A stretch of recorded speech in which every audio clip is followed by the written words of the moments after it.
So, welcome everybody. This is podcast episode 2, and we're here to talk about being first-time parents.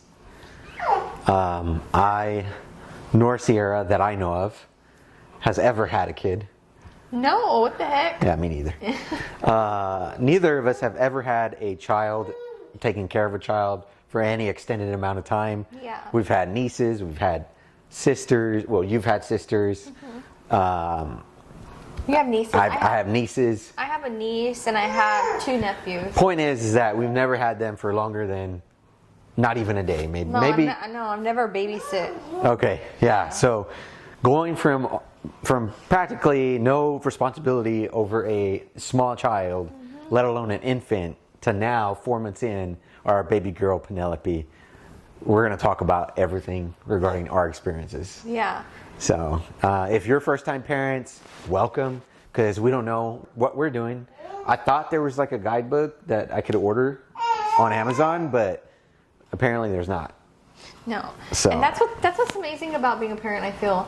It's just like you can't really go wrong with anything. I mean, of course you're not going to do like really bad things, but I mean, if you feed your baby at a certain time, there's no right or wrong time. It's kind of just you have your baby and then you learn as you go, because every baby's different. Mm-hmm. And I feel like in the beginning we were getting advice from so many people, like make sure you do this and make sure they go to bed at this time and make sure you do that, and I would do this. But it's like once you have your baby, everyone's advice just goes right out the window, because now you're dealing with your own situation and your own circumstances. Like right when we had Penelope, I had ordered this nice little outfit for myself and her, and I was so sad because we had a complication during our pregnancy, during the delivery, and she just sneezed like 3 times in a row. But so after we had the baby, Penelope, I had a complication during my labor, and so I was not able to put on that outfit, and I didn't have it in me to get up off the bed to get her dressed, so I didn't get to live that, and I really wanted to. Mm-hmm. I ordered everything, but it's like you can't even plan out anything, because I don't know, it's just very different once you have the baby. Yeah. And you don't know if you're gonna have a complication or when you're leaving the hospital and stuff, so. Yeah, it can get tricky. It can get tricky. And those weren't sneezes, they were fake coughs. Oh my gosh. Can they hear her, babe? I'm sure they can. Oh. You hear your mic? Is it behind you? It's hiding. Yeah. Nice, smooth. So yeah, I get that. There's no guidebook for parenting. You're going to have a bunch of friends and family kind of share in good faith and with a good heart, right? They want the best for you and your new family. But like Sierra said, once you leave that hospital and you're alone, it's you and your partner with that newborn. Mm-hmm. It's like... It's different. It's like ChatGPT. I need some help. Oh yeah. And so when we got home from the hospital, I'm not sure if anyone's experienced this, but I breastfed for about a month and 2 weeks, a month and a half, and it got really hard for me. I had to come home with, what is it called, babe? A catheter. A catheter. Mm-hmm. So I came home with a catheter, and thankful to Josh helping me. He would help me every single time I needed to like clean it and change it out, or I put my nurse hat on. Shout out to Alvaro. Yes, and his gloves. But until we got that taken out, it was hard. I was pumping, feeding the baby. I was trying to attach her to my breast, and I had this catheter with me, and I couldn't move. Every time I was like going to move, you could feel it, and it was very uncomfortable. So I did that for about a month and a half until I finally gave up. I felt like I was also going through a stroke at some point, because it was just too much on my body, and I wasn't getting any rest at night. And so once I stopped, we were going through formulas about every week and a half, and until maybe about a month ago. Mm-hmm. About a month ago, we decided to go our own route with our own little investigation online and purchase this milk called Cabrita. It's a goat milk. It's only sold at Sprouts here in Corpus Christi, or you can order it online. And it's European made. That was the only milk that we found her stomach to tolerate. Yeah, it's hard to know really, because we're also working with her infancy, her developing her gastrointestinal tract, everything having to do with her ability to tolerate any formula. So that's also the part we'll never know.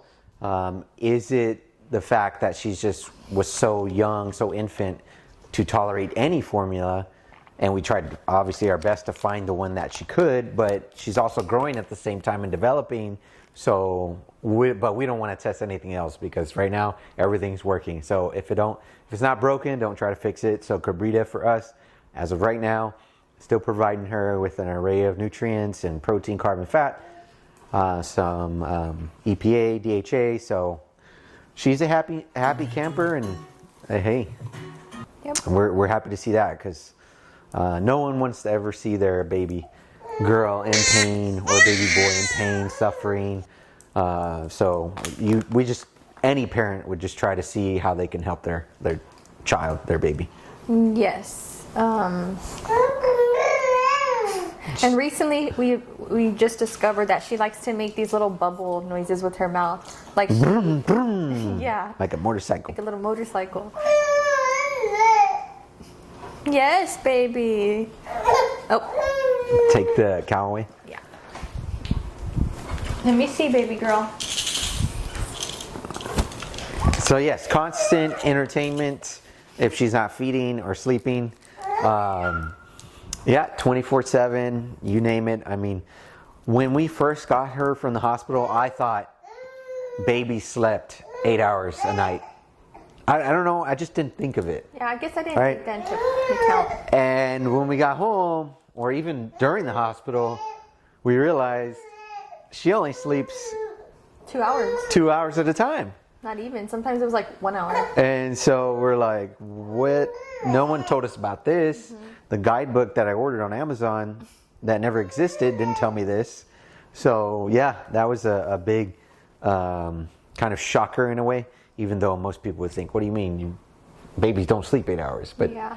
And as a single people living our lives before we got married and together, you're not thinking of these things. yeah. So- So if you have your mom with you or your sister, someone who either lives with you or is willing to live with you just to help you, I mean, take advantage of their support and their help, because I guess we also we never really reached out as often as we wanted to. It's tricky because I mean they're so little, they're so infant, and so we don't want to put that responsibility on someone else who's not their parent.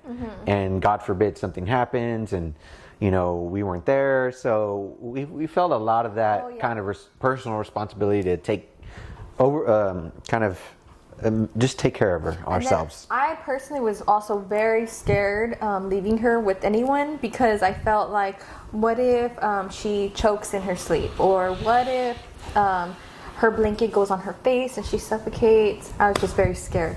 So I felt like I'd rather have her in my sight most of the time. Yeah.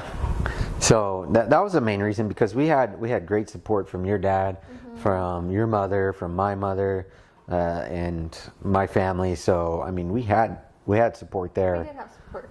Everybody's situation is different, but I guess the message there we're saying is, if you have people offering and you feel comfortable with it, Take it. yeah, take it. It's only going to help you, especially mothers who just got out of labor and delivery. That's just a whole experience itself, especially if there's complications. Yeah. So And what's they're also- exhausted. Yeah.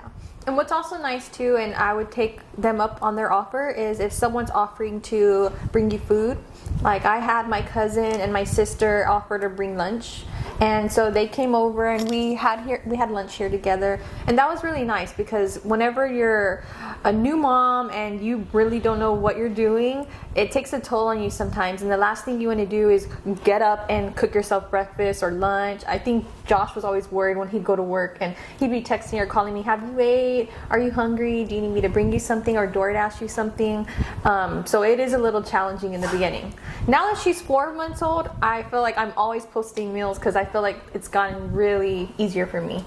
And but one of the things that I didn't realize was people told me, take advantage now, sleep now, because once you have her, you're not going to be able to sleep. And I thought, that's not true. I know I'll be able to sleep. But no, if you're pregnant right now and you're about to have your baby, take advantage of all the sleep you can get, because once the baby comes, like Josh said, they're only going to sleep 2 hours, 1 hour at a time. And then you're back up doing your little cycle with them. She wants to join the pod. Little baby. Yeah. Light in the eyes at night does not help sleep at all. No, but it's okay. All right. She just wants to stare at you. Yeah, she does. Yeah, great point about the food part. So if you could request, you know how most people, when they're thinking about when they're having a baby and they're getting ready and they're having a baby shower, ask for gift cards for food. That's a good one. I like that. Obviously, Pampers are going to be given, wipes, you name it. Yeah, that's a big one. Mm-hmm. And it's hard to know, now thinking about it, it's hard to ever even request formula because the doctor has to kind of guide you with that and so forth, and then whether or not the mother's going to breastfeed, all that good stuff. But anyways, yeah. Gift cards for restaurants. Hi, baby girl. And don't let anyone discourage you. If you decide you want to breastfeed, but don't give yourself a hard time if you're not producing enough milk, or if it's just too hard for you. I know sometimes they say babies don't latch because they have the certain type of tongue where they have to get surgery for them to latch on better. So there are a lot of reasons why I know people would stop breastfeeding. So if you're trying or you are going to try, don't give yourself a hard time if you have to stop. And if you do plan on breastfeeding, utilize the lactation team there at the hospital. They are great and they're available, and we utilize them very, very frequently while we were there. And then, I mean, not to talk badly about Bay Area Hospital, but I had the worst experience there. And so I think with our second baby, I would love to have our baby at Christie Spawn Hospital. Just an FYI, because I feel like all of the people I encountered, majority of the people I encountered at Bay Area were very dismissive. They did not listen to me at all, and being in pain with medication, you want someone to hear you, and if they're not and they're charting wrong things. She likes to be right here in the action. Mm-hmm. Right, baby girl? There's amazing staff in any place, and there's terrible staff in any place. So you just kind of have to get fortunate that you have individuals who decide every day to go in there and take care and be kind and be considerate. So at the end of the day, a hospital is going to look out for themselves. So if you are experiencing any type of pain or you feel like something's not right, vocalize it. Yep. Because the nurses, they are there to do their job and go home. Some probably care, but then a lot of them don't. And even though they're in healthcare and they should care about your health, they can be dismissive. So in my situation, I kept telling two nurses that I'm having pain and I need to empty my bladder. I haven't urinated, and anyways, they kept being dismissive.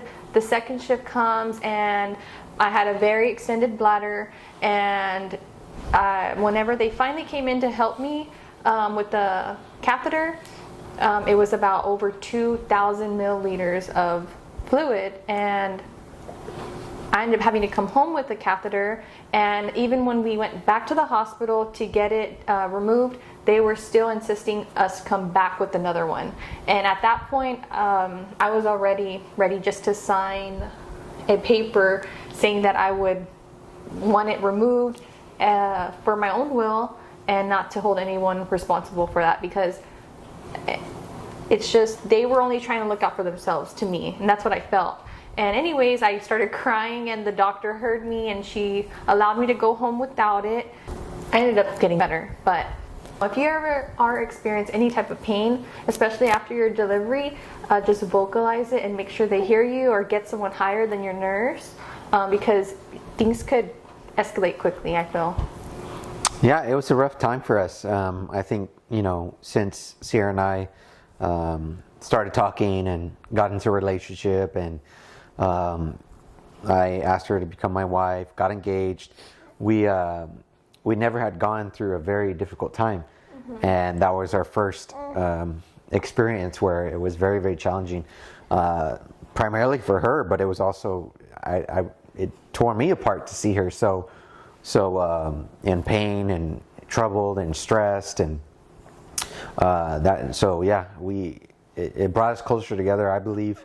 And at times we would definitely call out to God to kind of give us peace and clarity and direction on how to navigate the hospital and the staff and what to do, because I got to a point where you feel helpless and you feel hopeless and you don't know what to do. And but we survived and we made it out, and now we have Our baby girl, our beautiful Say baby hi girl. to the camera, baby.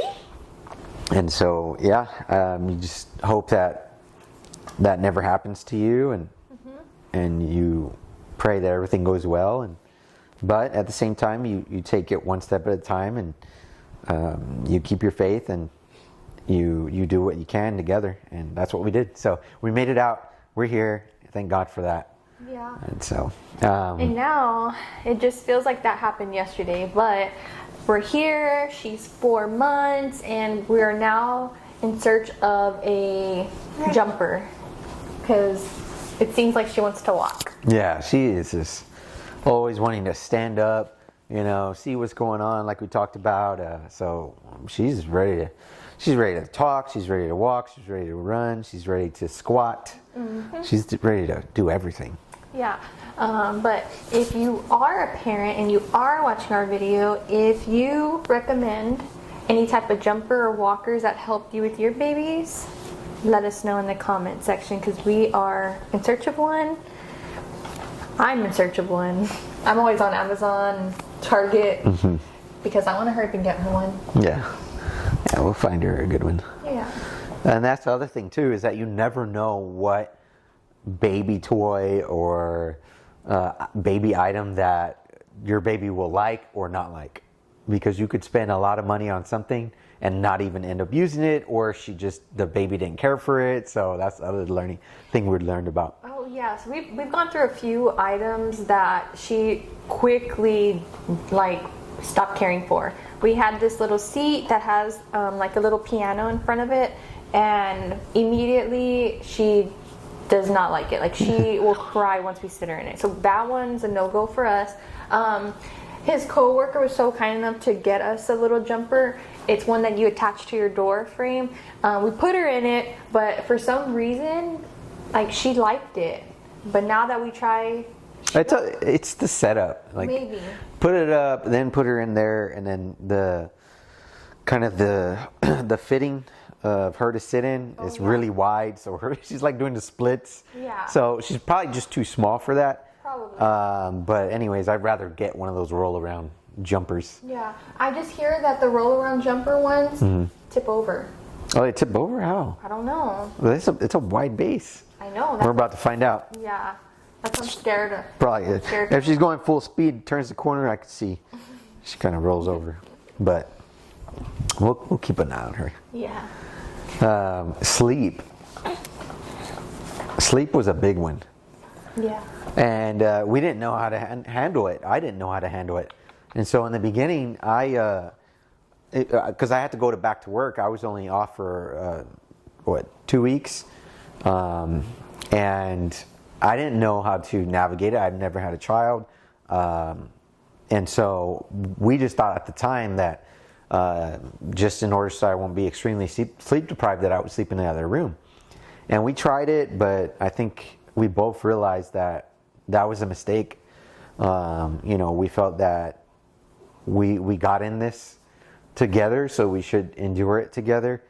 And I think we both realized that. Yeah. And so just, I guess the message there, or the take home there for anyone listening or watching who's a new time parent, is don't put so much pressure on each other, that we should know exactly what we need to do, how to do it, and so forth on both sides, because at the end of the day, we're both learning. And if you can constantly forgive each other, have patience with each other, and give each other grace, I think that you're going to go a long way with that. Because there were times where we both got frustrated because we didn't know what we were doing. The baby's crying, the baby's doing this, we're sleep deprived, we're irritable, so it was definitely a challenge at times, many nights, many days, etc., etc. So it's not always butterflies and flowers. I feel like we had some disagreements in the very beginning. Oh yeah. Yeah, we did. It was all new.